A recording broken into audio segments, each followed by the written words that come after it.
est la 4e planète par ordre de distance croissante au Soleil et la 2e par masse. L'éloignement de Mars au Soleil est compris entre 206 millions à 250 millions de kilomètres. Avec une période orbitale qui est à peu près la même que la nôtre, Mars se rapproche beaucoup de la Terre. C'est une planète tellurique, comme notre planète bleue, Vénus ou bien encore Mercure. Elle est 10 fois plus massive que la Lune. Et sa topographie présente beaucoup de points communs avec celle de la Lune. Mars a aujourd'hui perdu la presque totalité de son activité géologique. Seuls des geysers de CO2, des séismes ou des glissements de terrain peuvent se produire.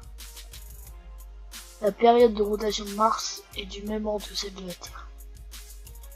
Mars peut être observé à l'œil nu avec un éclat bien plus faible que celui de Vénus, mais qui peut, lors d'oppositions rapprochées, dépasser largement l'éclat maximum de Jupiter, atteignant une magnitude apparente énorme.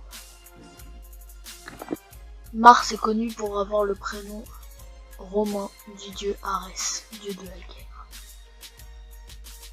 Souvent, nous les Français, on la surnomme la planète rouge, en raison de cette couleur plus que particulière.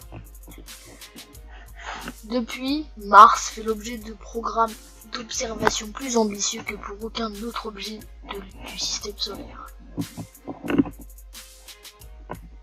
L'astronome Phoenix a ainsi découvert en 2008 de la glace d'eau à une faible profondeur dans le sol de Mars. Mars possède 2 petits satellites naturels qui sont Phobos et Deimos.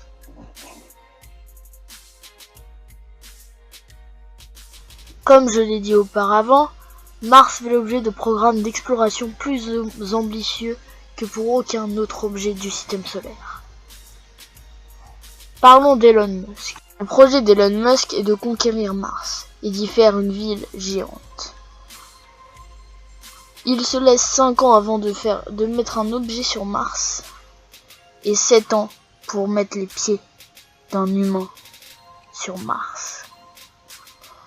Serait-ce avantageux pour l'humanité? Car 7 ans pour mettre un homme sur Mars, mais combien de temps faudrait-il pour faire une ville géante sur Mars? Son projet est très audacieux, mais sera très difficile à faire. Depuis 2003, Mars est observé par 2 satellites. Le premier est Spirit. Spirit a terminé sa mission en 2010.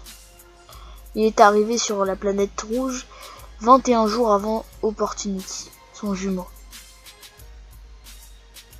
Opportunity, au moment où je vous parle, est toujours sur la planète, enseveli sous du sable à cause d'une tempête de sable qu'il y a eu sur Mars.